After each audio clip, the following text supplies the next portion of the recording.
আপনার গলায় বেল আছে কারো, আপনি কারো গলায় বেল পরিয়ে কারো পোষা কুকুর হয়ে গেছেন, আপনি কারো হয়ে ভক ভক করছেন, আপনি সমাজকে বলে বেড়াচ্ছেন আমি কাকুতি বিনতি করবো কারো কাছে গিয়ে।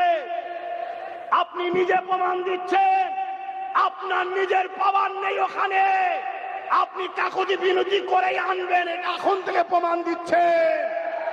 তাই আমি বুঝতে পেরে গেছি আপনি যদি নিজের স্বতন্ত্র, নিজের ক্ষমতা, নিজের পায়ে দাঁড়াতেন, কেউ যদি আপনাকে টিউনিং করার না থাকতো, কারো হাত আপনার মাথায় যদি না থাকতো, আপনি নিজে বলেছেন আমার মাথায় হাত আছে, মাদ্রাসার দুশ্মনের হাত।